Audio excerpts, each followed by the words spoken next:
Okay, we'll call the Governor's UAS Council to order, and we'll start with a roll call. Dan Olson, Stacy Ziliak, Dustin Temple, Corey Hoffman, James Strait. Here.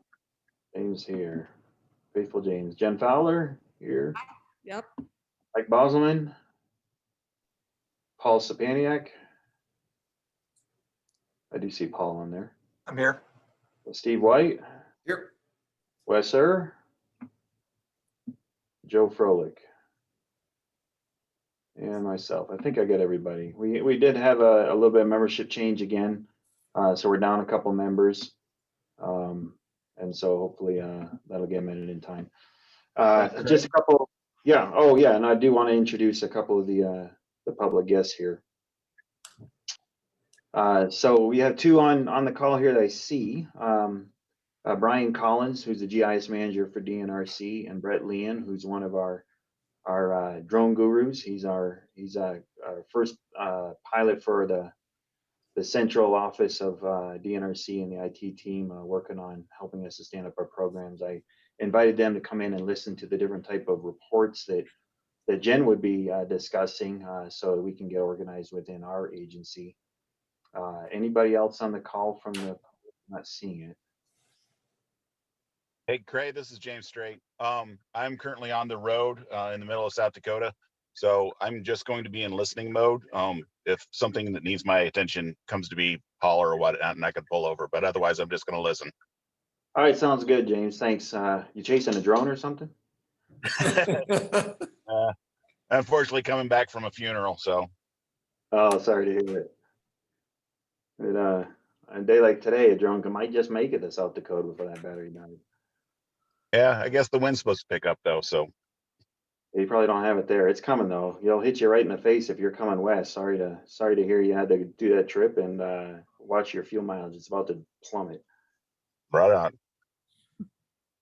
All righty. So those are the guests we have on today, and just a couple of updated notes. I have not been in contact yet with the governor's office regarding this council, so more to come on that in time. Also, Steve, I know you watch. I still only see one bill out there related to drones. It's a draft bill. It has no language on it yet, so it looks like a placeholder. It looks like it's shaping up to be a quiet session regarding these things. I think it's on hold actually too. Okay, yeah. From what I last saw. And I think they only have another maybe week at most for general bills to get their placeholder in. So well, I've heard that there have been a few controversial bills that have been heard in hearing, and I've heard that the population of testifiers on both sides is really down. And for everybody that might have interest in the legislature, that they've got it set up pretty well to testify by Zoom. But if you ever do go in there to testify personally or by Zoom, you have to digitally submit your testimony documentation or support materials by noon the day before the hearing. They don't allow you to show up with copies and distribute them at the hearing like they used to.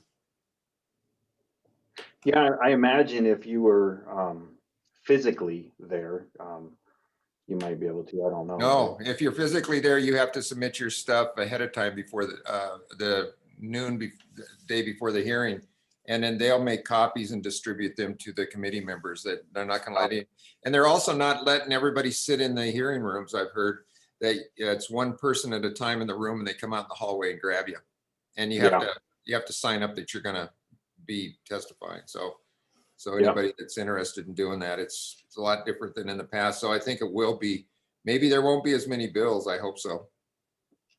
Yeah, or maybe without as much testimony, they'll get through more bills. Who knows? Yeah, who knows? Who knows? But yeah, I did see that you had to, if you wanted to testify, you had to register at least the day beforehand to get a link that allowed you to be unmuted. Yeah. Otherwise, you can still watch them online as normal.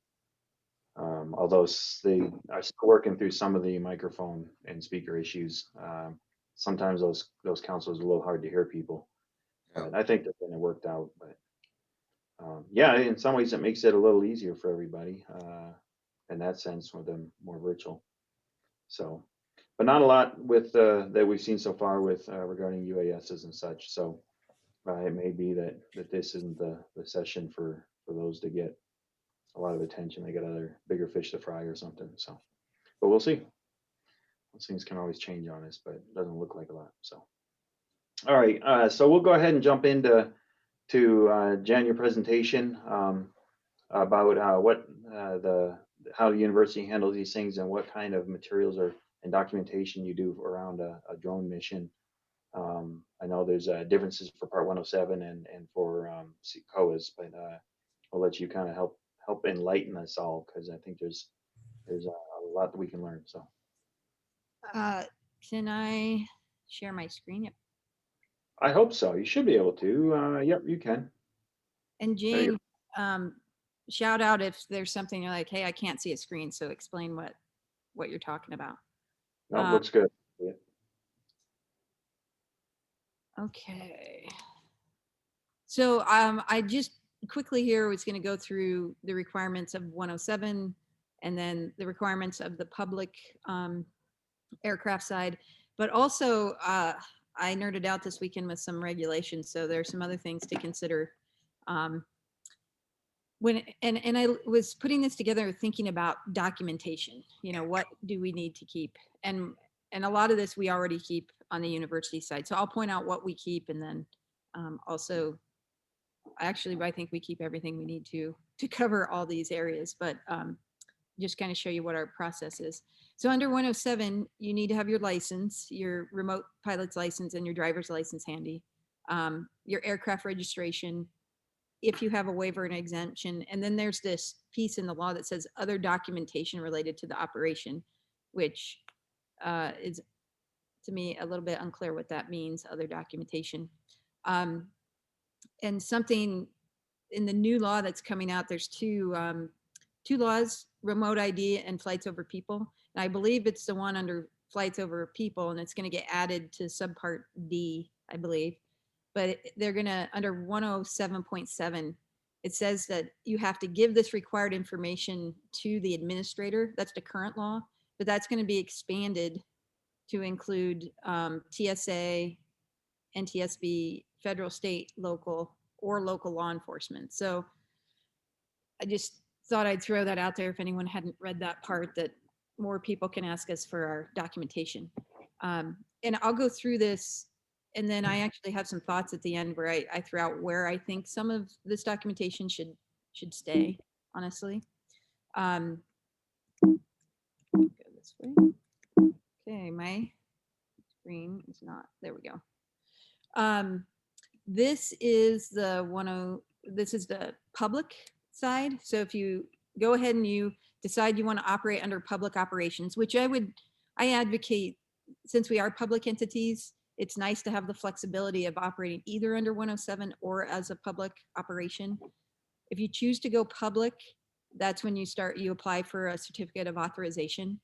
The key information about this is to apply for the COA, you do have to submit airworthiness criteria. And under that, you determine as the proponent what that criteria involves. And we were given direction from the FAA to go ahead and follow the Department of Defense handbook. So I don't list here everything in the airworthiness, but essentially it is reviewing all our maintenance documents and our handbooks that we put together for our aircraft. Actually right here, I guess I do list some of this. So we have pre and post flight checklists and documents, our data and flight logs that we keep, our maintenance log, and then this annual airworthiness review goes through all of those documents to make sure we're maintaining them, but it also goes over physical aircraft too, and we review and make sure that they're maintaining their airworthiness. And if anyone has questions, just jump in too.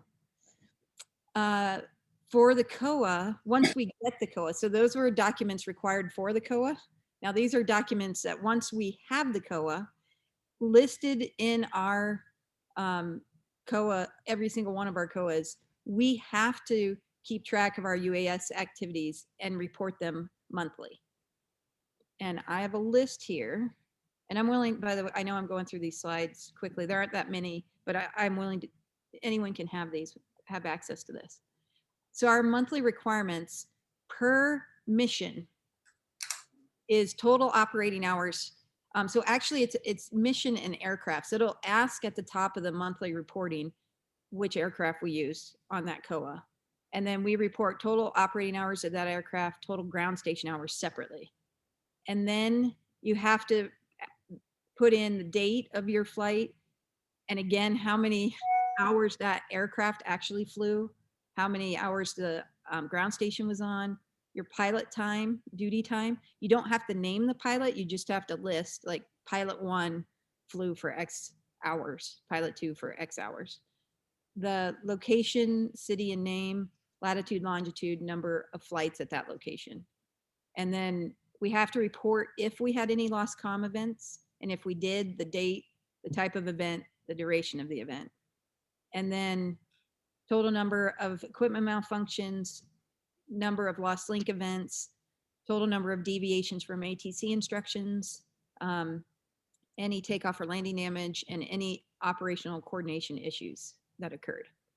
And the way, so I put this link at the bottom. The way we do this is the university has an agreement with Submittable. That's a Montana company that does a great job with forms, actually. So all of this information is in a submittable form. And if you have anyone can click on this and go to it and see our form. You just have to have a login under Submittable, which is also free. But if you want to look at that, let me know. You can have this link. But that's how, right now, every month I go in to Submittable, I pull out the answers and I fill it out in the online form. So we're asking the pilots of the missions to fill out this form and keep this information. It's only needed when we fly under our COAs. I also have to report even if we didn't fly under the COAs. So if it's 0 for all of these areas, I still have to put that in every month. Hey, Jen, could I just Yeah. jump in a couple questions real quick? So is COA for your program, does it cover all the aircraft, or is it only for a specific aircraft? It is for all our aircraft that are under 55 pounds. Okay. We do have one COA that's for a heavier aircraft, but all our other ones are under 55 pounds. And that's the thing, it's a little bit funny because the COA itself says any aircraft under 55 pounds, but then in the monthly reporting area, they ask us to list which aircraft. So, Okay. and also when we apply for the COAs, there's a section where you can put in an aircraft. And it's a little bit mixed, where I've had some folks say, just put in one aircraft that represents your aircraft that are under 55 pounds. Other times, most all our aircraft are now in the system, so I can pull up aircraft pretty easily.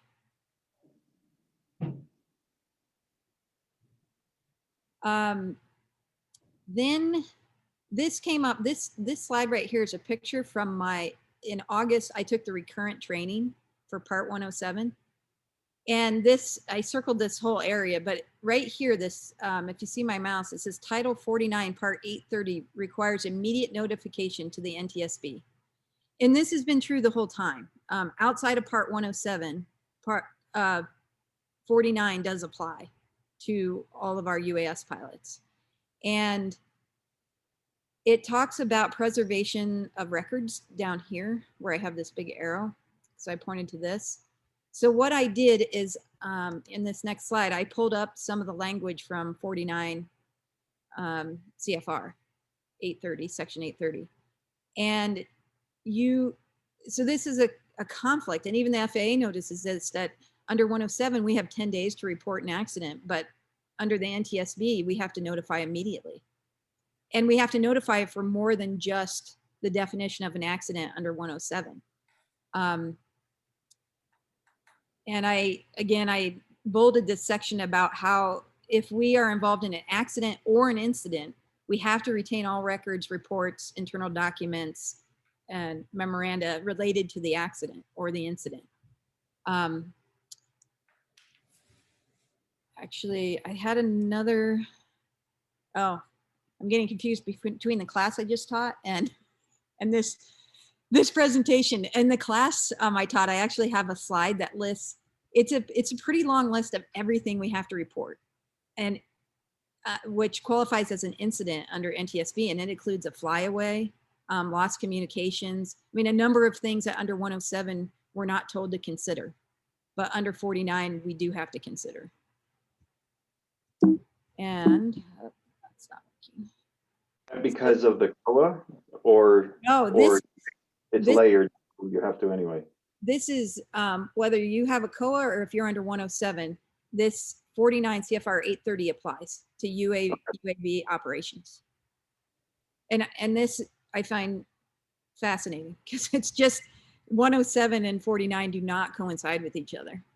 And the FAA recognizes that, but and hence that's why I put in this slide. This is from the FAA pointing out that you do have to have immediate notification, and there's some records that need to be kept under a separate guideline. So, but they don't tell us, you know, who trumps who. Are we going to get in trouble if we follow 107? I'm still a little confused about that. Whoops, I went the wrong way. And then I also pulled this out because this was in the training too, where this was a best practices recommendation, and this is from the FAA. And it said records should include information about the UAS itself, or the UAV, the control station, the launch and recovery equipment, the data link, the payload. And then it says again, any other components required to safely operate the UAS. So these, and it says here up at the top, consider maintaining logbooks of periodic inspections, maintenance, preventive maintenance, repairs, alterations. So again, these aren't required under 107, but they consider it a best practice to keep track of all this information. Whoops, again, going the wrong way. There we go. And then another point to consider here in records is operational flexibility. And this comes back to the new law that says we can have flights over people. If we build our own aircraft within an agency and you want to fly over individuals, you have to get a declaration, a declaration of compliance. And there's actually one other one that I don't think I listed in here. But in order to get those declarations, you have to keep records of all the data that you collect, information on your facility, information on your aircraft. So if you go down that route, you're going to have to keep more records by default because your aircraft is now used for a specific purpose. Oops, keep hitting the wrong button. So something I was thinking about when we talk about records retention and what should we keep, I mean, ultimately, I was thinking about this goal. We just want to mitigate our risks and operate as safely as possible. And so I threw out some initial suggestions that statewide, I think the audit goal, I believe, Craig, you had pointed this out, was really having an idea of how many UAVs do we have? How many pilots do we have? And I would claim we have to have registration on all the UAS. So why not put that into a central database? We'll already have to have them under 107. We'll know how many pilots we have because we have to have licenses. And then I think it behooves the state to have some central location to know how many COAs or waivers exist. And you'll see right there who's operating those, because it'll attach under a COA, it's an agency, under a waiver, it's an individual. So we'd know who is keeping track of those. And then I was thinking, you know, agency or department, and this is coming back here, is a lot of thoughts about NTSB. If we have any problems, just being able to point out that we're operating as safely as possible. So we are keeping our maintenance logs. We're keeping our flight logs. We have, for we're keeping these specific manuals per aircraft that also include the state or the required university procedures if we have an accident, how we go through that process. We also put in, it's a policy at that you should get landowner permission. So we keep those documents in these manuals. And we're keeping all of that paperwork in case we have any issues. We have documented everything that we need to document and show that we're following procedure and trying to be as safe as possible. And then as part of these manuals are emergency procedures, which has been, we have to have emergency procedures for our COAs, but it's also, I think, advantageous to think through these pieces before you're out on a mission of how you're going to deal with lost link or lost communications. And again, back to the NTSB, if we lose link or lose comms, under the law, we're supposed to report within immediately that we've lost link. And I would say not a temporary lost link in recovery, but truly a lost link or lost communication. We have a flyaway. We have to report to the NTSB. I don't know if they want us to, but we're supposed to. And then there's the pilot level that each pilot, I think, should be keeping their individual logbook. That's what we require at UM. And we have the logbooks that we actually hand to all of our pilots include an area where they can write down weather conditions. And again, this comes back to any questions that come up, whether it's from the public for transparency, or if we have any regulatory questions, we can show these are the conditions we flew under, and we believe we were legally operating under during this mission. So that's what I got. Yeah, Jen, let me just throw something out for just to maybe think about. And I mean, everything, this page is, that last page you had was really good. But the one thing that I don't know the answer to, and Craig, maybe that it could become a component of the thought process, is the possibility that the pilot in command and maybe even the aircraft is under contract with one of the agencies. Maybe it's a specialized bird that nobody wants to buy and doesn't have, and they need to do a special type of mission that would be done by an outside party or company or whatever. So then somewhere in that mix, there needs to be appropriate language to require them to adhere to the same requirements as the agencies. And so if the things that Jen, you put in there, maybe at some point we should address that in some document that would go to the governor, that you know, that's, if the agency contracts with somebody, that we need their logbooks, we need to know their pilot and command information, we need to know that they've got their Part 107, et cetera, et cetera. So I just was thinking about that when I saw this, because everything looks good. It's just that if it was an outside contractor, we need to make sure that they're under the same regs. You bring up a good point, Steve, because I didn't throw that in here.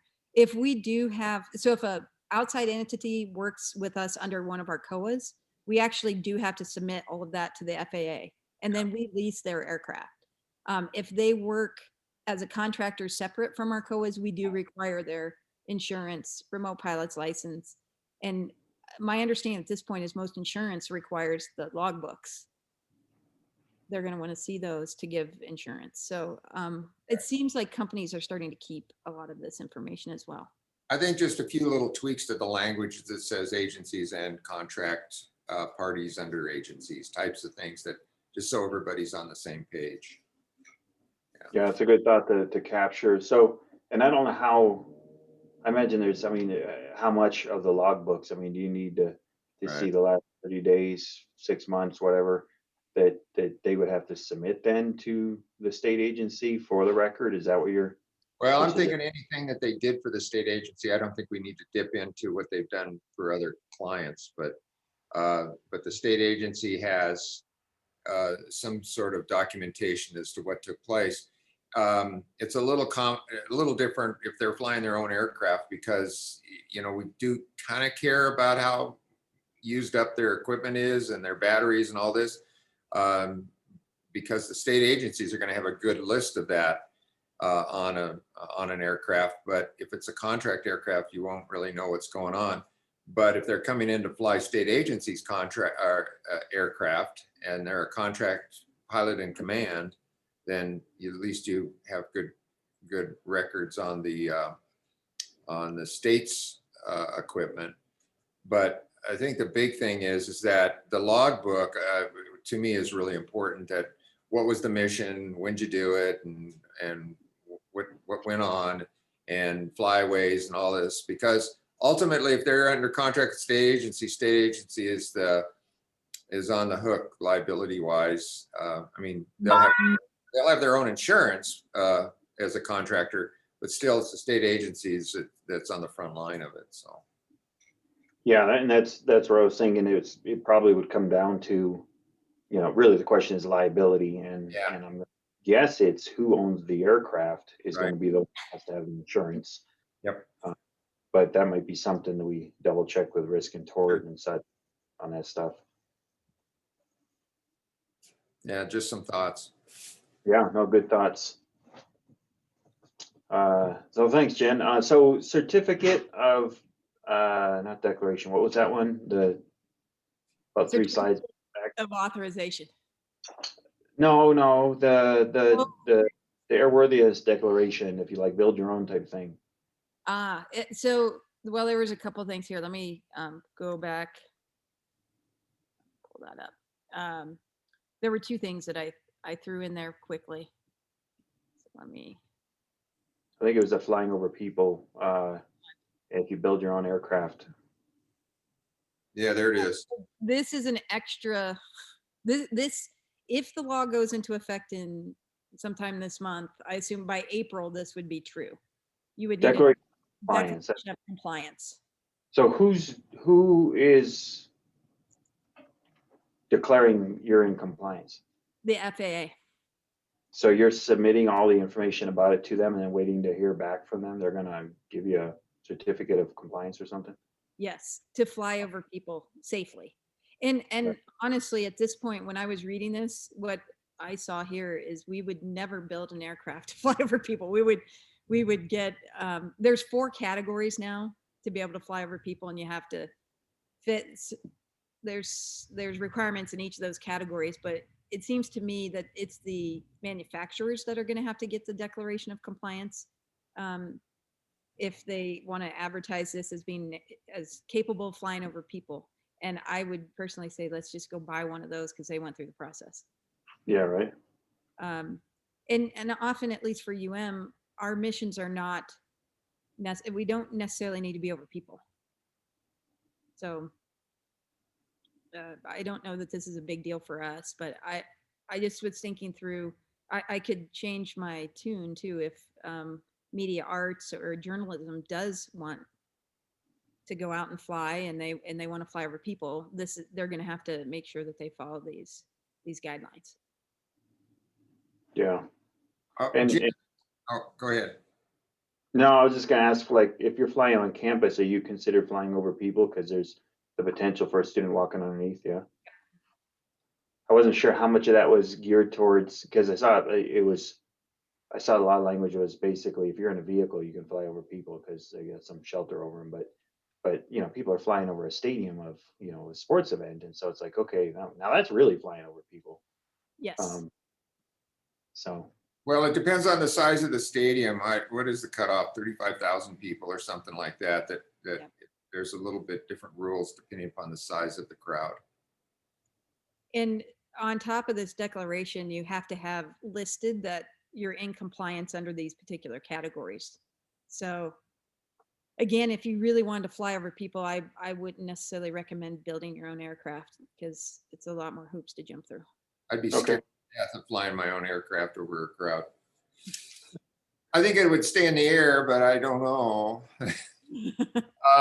Now, one thing I might ask you to do too, Jen, is give a synopsis. Maybe not everybody is totally aware of what's going on with the remote ID.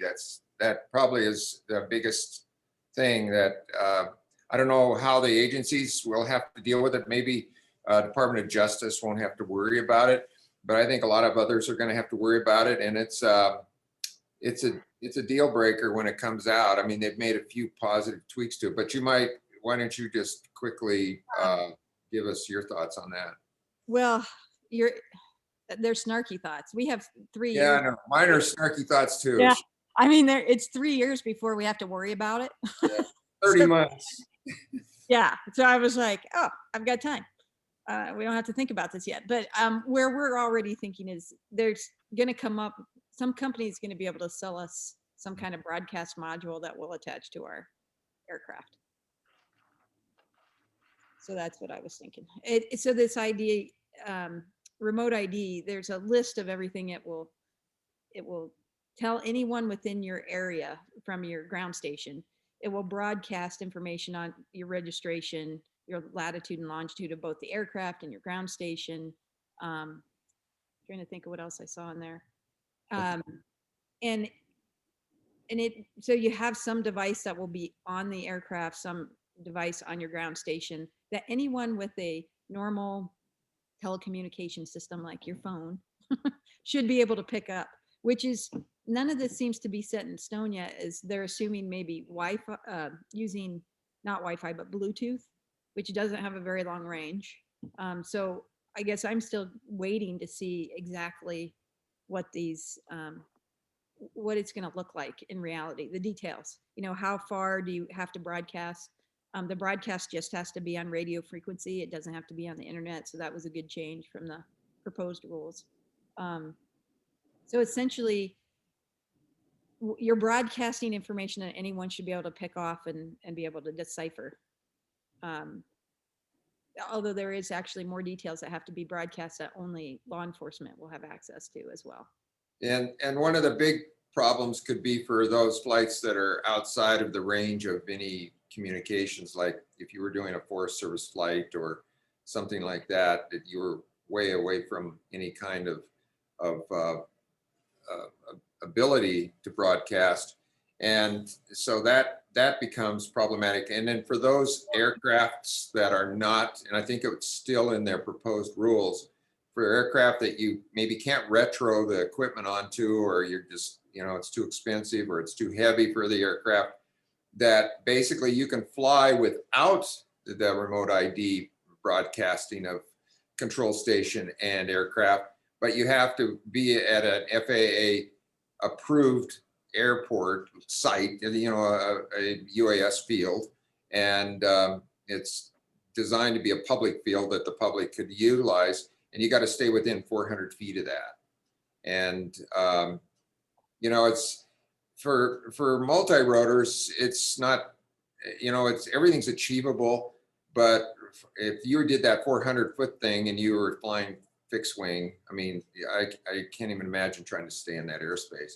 But nevertheless, you have to have an approved field to do that. So if you have missions anywhere in Montana, anywhere in the United States, you're going to have to, if you can't broadcast through what they want, you're probably not going to be able to fly legally.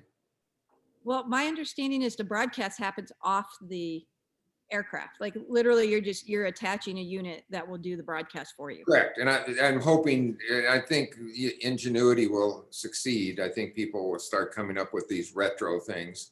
The question is the weight of what would be added to the aircraft, because if it's something that's, you know, going to weigh something that's going to interfere with their weight and balance, it could be problematic. It's certainly going to have an adverse effect on the battery life, I think. So I don't know. They've lightened up a little bit on what they're proposing, but they got, I think, 30,000 comments or 40,000 comments on it, and they did address some of the comments.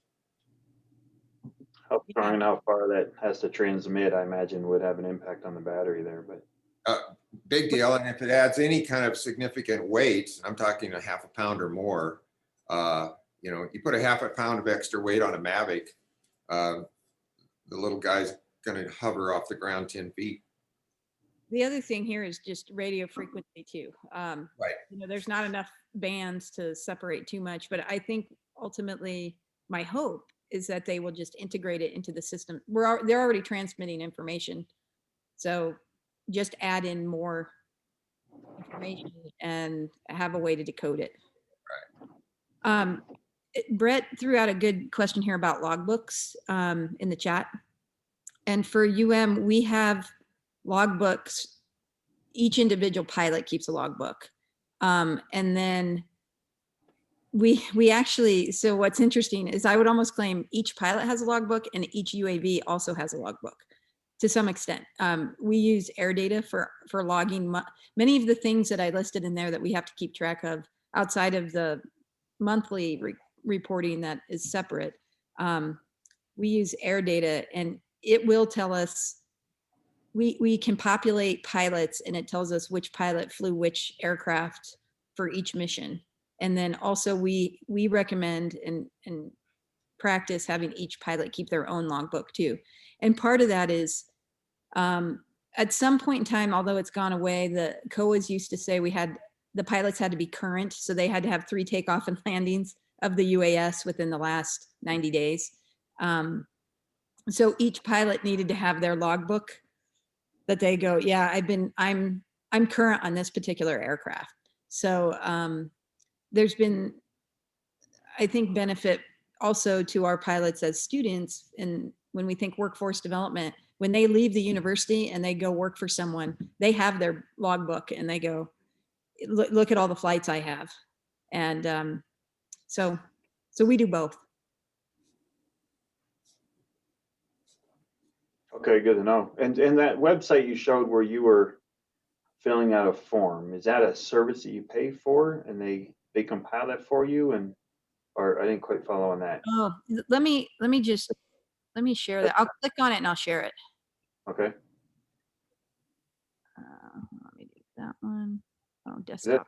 different than their air data form. So Yeah, it was, it's not the air data form, but it was the submittable, yeah. which it'll probably make me log in. Oh no, it has it. So nope, I have to log in. This is, the university pays for this service.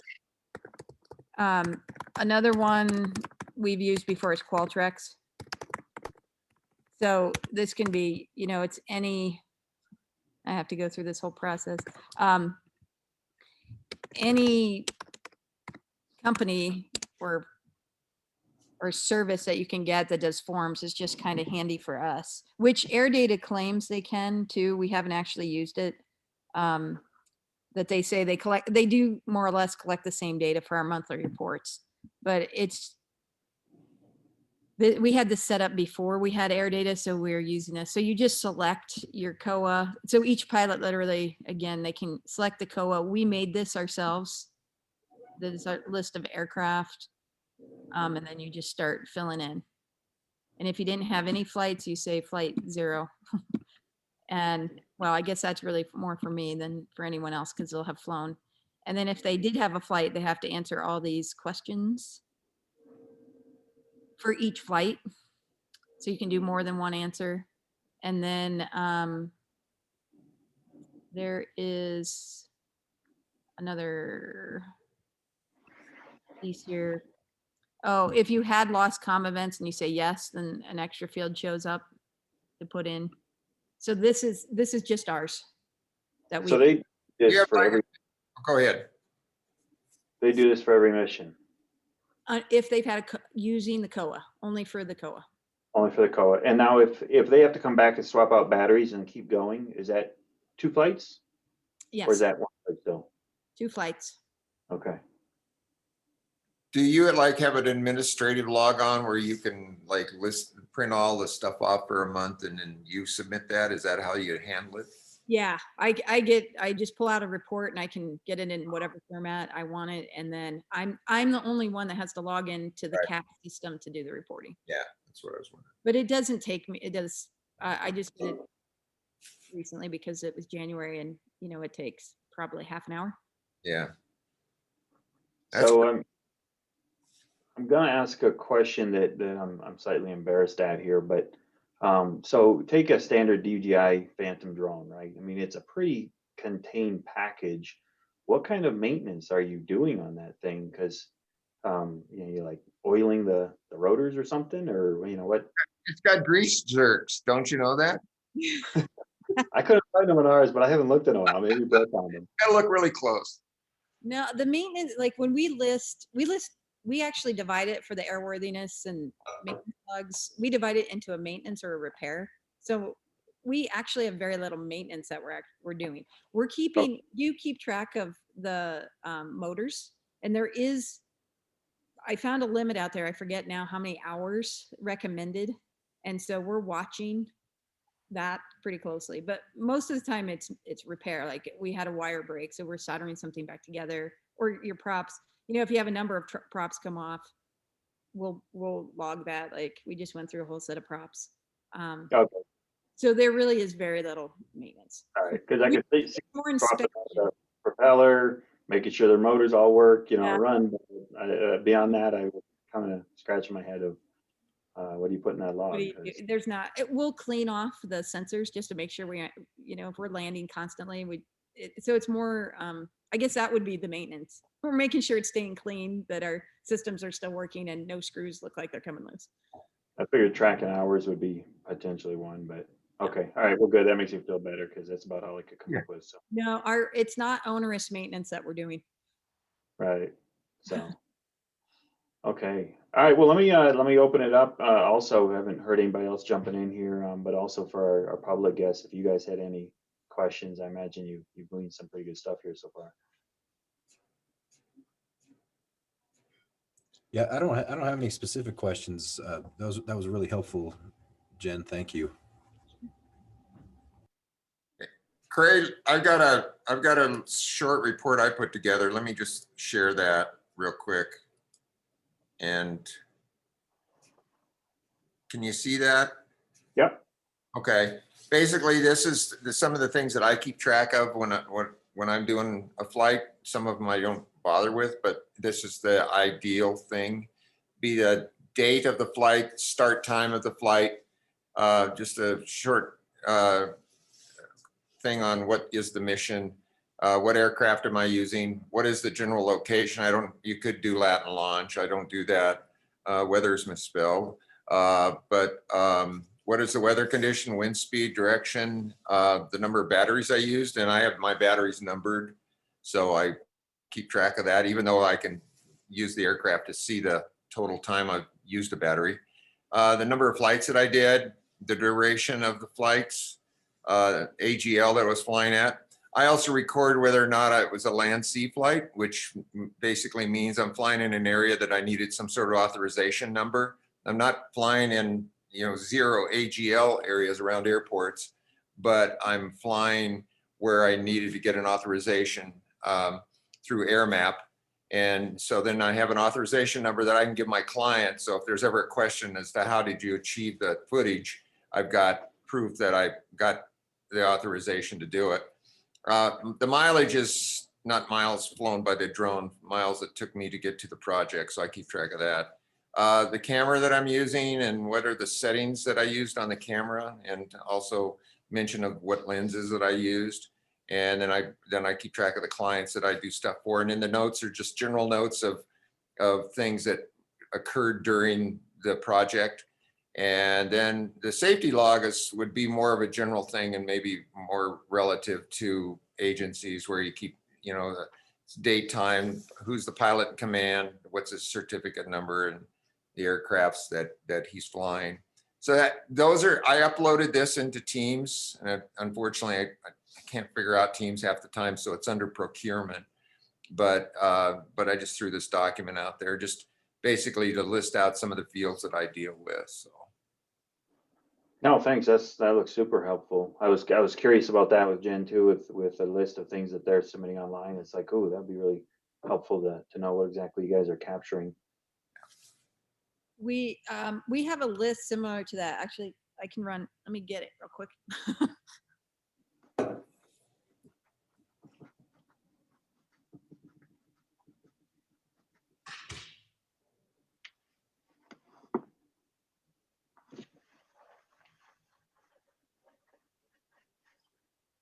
I just watched a neighbor's big trash bin go about 150 yards down. Oh no. And over, and it's brand new too. It's just like, oh, I feel bad. Oh man. So this is a log that we give everybody, all of our pilots. And then, and I got this actually from the Nature Conservancy, a guy that I work with, and he put this together because the size fits in your pocket really well when you're in the field. Oh. But it's basically all the same information that Steve just went through. So so when you're in the field, it's easy to just jot everything down, and then when they Oh, nice. get back, they can fill in the submittable link. Now, is that the one that goes with the aircraft or the pilot? This goes with the pilot. With the And then pilots? we have a book that goes with the aircraft that has the registration and everything else with it. So is your source selling those things then? Is that something they do, or Is what? is where you get that from sell those? I mean, is that something that the state agencies could have access Yeah. to those? We went through this printing agency, so we had them put on our logo, and on the back is our web address. And you Oh, you can design these to have anything you want in them. Okay. You know, Well, that'd one thing that's that along that line that is pretty surprising, if you just do a Google for UAS logbooks, you'd be shocked at, I mean, even out on eBay and stuff, there's a lot of different versions of logbooks, 3-ring binder versions, and what Jen's got. And the beauty is, if you look at it as images in Google, it's really great because you can see what information that they're capturing and stuff. And if you see something that really looks like it fits the need, you can just click on it, and oftentimes you can order them. It's pretty surprising what is available out there. But I love what you did there, Jen. That's pretty sweet, pretty simple. Yeah. Just to be clear, I stole this from someone. and I was like, I love that thing. And literally it fits, if you're wearing Carhartts, it fits in your back pocket really nice. It fits in our jackets. It fits in our vest pockets. It fits in really well. So it just was a good size, and it includes the weather information, area for notes, and then on the side over here are some checklist things like, did you remember to format your SD card because oops, is it full? So, or do you need to have your ND filter on the camera? Just the little things that you might not remember. So we just added those to it. Very And nice. I use it's almost like a diary type of thing, and but the fields that I'm capturing, it's not hard printed in the book, but it's along the same line. It's like maybe a survey books would work out good too. Something small and durable and can handle the weather and stuff, and try to put everything in it that you can put in it. So Yeah. Well, I like the style that Jen was showing, because then yeah, that's great.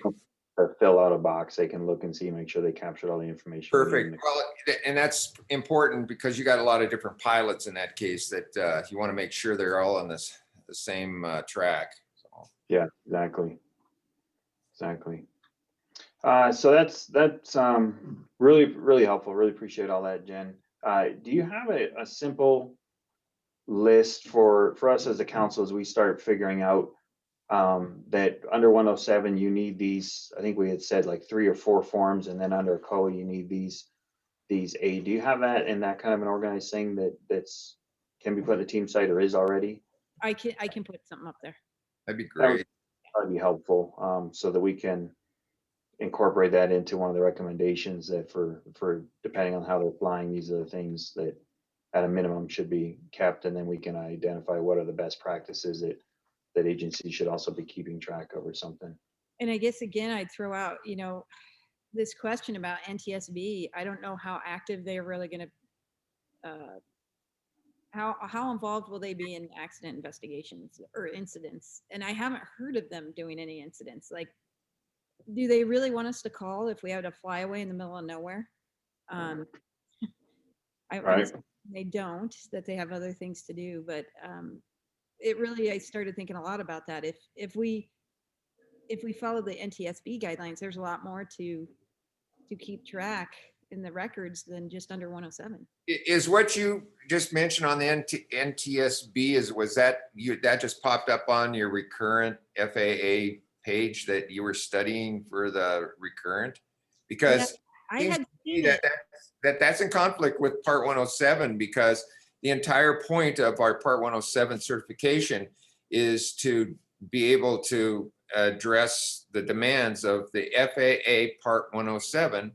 And there's zero, I haven't seen any mention that I can think of on the Part 107 official rules of giving any recognition to a sister agency. I mean, that surprises me. Well, even the way that, so I saw this earlier on, and then I was like, I guess I'm not going to worry about that. But then I saw that in the recurrent training, and to some extent, it comes up. Even registration for the aircraft is outside of 107. Yeah. Well, So that's part 48, so but still under FAA. yeah, this is not under FAA, but and it's interesting to me under the recurrent training that the FAA pointed it out. Yeah, that's weird. Yeah, because everything that they're telling you that you need to accomplish is related to part 107 and mention of 48, but I don't know where the NTSB fits into that puzzle. They're not part of it. Well, even at a minimum, under 107, you have 10 days to report an accident. Yeah. According to the NTSB, you have to do it right away. Well, the NTSB can't take away your certification. The FAA can, unless they pass the ball over and says that they didn't listen to us, so go get them. I don't know how that works. That's weird. It is. Well, I weird. think depending on where your flyaway comes down and in the manner it comes down and where it Yeah. strikes on the way down, it may be you didn't report that or you should, and that's and maybe something we have to recommend that. Well, I could see it if it went through a window at the NTSB headquarters. Maybe then they would be upset about it, but Registered, so they'll know where who to track it down to, right? That would be a question, I suppose, for a lawyer to say, these two different regulations, which one do we follow? well, usually the most restrictive is the one you have to follow, but not if it's an agency that you didn't have to provide any sort of and they don't test you for your certification. They're not like sitting there at the counter with the FAA guy. I mean, they're just But they're under Department of Transportation. So that's my other, how does this hierarchy work? yeah. I might, just a thought on that. It may be because I get hung up on the immediately phrase. It's like, okay, what's realistic for immediately? And Yeah. maybe if flyaway, they just want to make sure there's no other flights, planes flying in the vicinity of the direction that thing was headed when you last saw it that need to be notified. Hey, there's a rogue drone flying in your vicinity. And maybe that's the thought there is just for a potential collision because it may go a few miles before it comes down and what's downstream of you. I don't know. That's the only thing I can think where transportation would be involved because give it 20 minutes, it's going to be down, right? So Yeah. so it's just a matter of that time frame, and maybe that's what it's related to, depending on where you're at, especially. So. All right, well, all right, so that'll all be very helpful and we can start formulating that into our memo drafts. No work has been done on the drafts yet, and we're about here at the end of our time, so I'll just ask any other comments or questions from anybody on the call or on this topic, or Great job, Jen. Thanks. Thank you. no, thank you, that's really helpful. So is this class only for your U of M students, or is that something that others come and take, or? Right now, it's all Forest Service. Oh, Forest Service. Mhm. How'd the Forest Service get you to come put on a class for them? Well, they're right next door. Buy you donuts or something? What do we have to do to get to put one on here in Montana? They gave her a garage to fly in, it looks like, so that looks pretty good. Isn't that the firefighting garage or something out there? Well, I'm at North Star Jet is where I am. So we partner with them. Oh, with wow. FBO. And then it's folks from the fire lab. So they're next door to. Yeah, that's what I was wondering. So. Nice added room with nets. And they give us a nice, we have a conference room that everybody's in there doing practice exams. And when I ran through to grab this, they're like, we got 100%. So I expect 100% on the 107 exam. Here. Ooh, there they go. Good luck on that. I've never seen that very often.